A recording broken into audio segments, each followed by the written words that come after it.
Vietnam দক্ষিণ পূর্ব এশিয়ার একটি সুন্দর দেশ, যার আকৃতি ইংরেজি এস অক্ষরের মতো। দেশটির পূর্ব দিকের সীমান্ত দক্ষিণ চীন সাগরের সাথে, যার কারণে এটি অনেক উপসাগর ও দ্বীপ নিয়ে গঠিত। উত্তরে রয়েছে পাহাড়ি অঞ্চল। এই বৈচিত্র্যময় ভূপ্রকৃতি ভিয়েতনামকে পর্যটকদের জন্য খুবই আকর্ষণীয় করে তুলেছে। ভিয়েতনামের ইতিহাস হাজার বছরের পুরনো। 19 শতকে ফ্রান্স দেশটিকে উপনিবেশে পরিণত করে, যার প্রভাব এখনো ভাষা, স্থাপত্য ও খাদ্য সংস্কৃতিতে দেখা যায়। 1955 থেকে 1975 সাল পর্যন্ত ভিয়েতনাম যুদ্ধ দেশটির ইতিহাসে একটি বড় অধ্যায়, যা দেশটিকে উত্তর ও দক্ষিণে বিভক্ত করেছিল এবং পরবর্তীতে আবার একত্রিত হয়। ভিয়েতনামের সংস্কৃতি খুবই বৈচিত্র্যময়। চীনা, ফরাসি ও নিজস্ব ঐতিহ্যের সংমিশ্রণে গঠিত।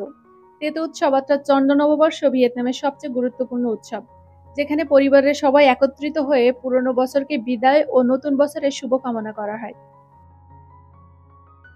ভিয়েতনামি ভাষা মন খমার ভাষাগোষ্ঠীর অন্তর্গত হলেও এর বর্ণমালা ল্যাটিন ভিত্তিক।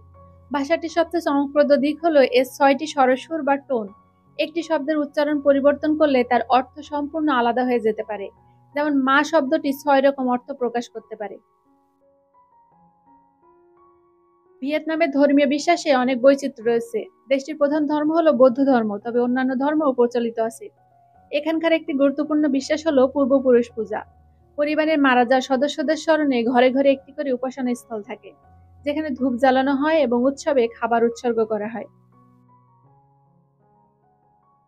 ভিয়েতনামের সন্দং গুহা পৃথিবীর সবচেয়ে বড় প্রাকৃতিক গুহা হিসেবে পরিচিত।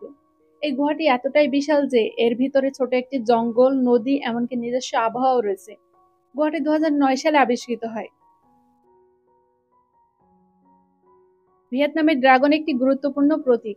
এটি শক্তি, সৌভাগ্য ও বৃষ্টির দেবতা হিসেবে পূজিত হয়। দেশের অনেক পুরনো শিল্পকর্ম, মন্দির ও পোশাকে ড্রাগনের চিহ্ন দেখা যায়। ভিয়েতনামের কিছু উপকূলীয় গ্রামে তিমি মাছকে সাগরের রক্ষাকর্তা হিসেবে পূজা করা হয়।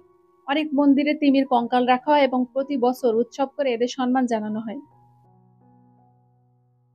ভিয়েতনাম যুদ্ধের সময় কুচি টানেল ছিল একটি বিস্ময়কর গোপন ব্যবস্থা। এই টানেলগুলোতে সেনারা লুকিয়ে থাকতো, রান্না করত, চিকিৎসা করাতো, এমনকি বসবাসও করত। আজও এই টানেল পর্যটকদের জন্য খোলা আছে। ভিয়েতনাম বিশ্বের দ্বিতীয় বৃহত্তম কফি উৎপাদনকারী দেশ। এখানে শুধু কফি পানীয়ই নয়, এটি একটি সংস্কৃতির অংশ।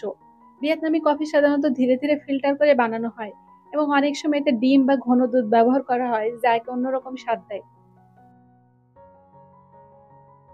ভিয়েতনামে প্রায় 65 মিলিয়নের বেশি মোটরবাইক আছে, যা দেশের মোট জনসংখ্যার তুলনায় বিশাল। হো চি মিন শহরের সড়কে যতদূর চোখ যায় শুধু মোটরবাইক দেখা যায়। এটি এখানকার মূল যানবাহন।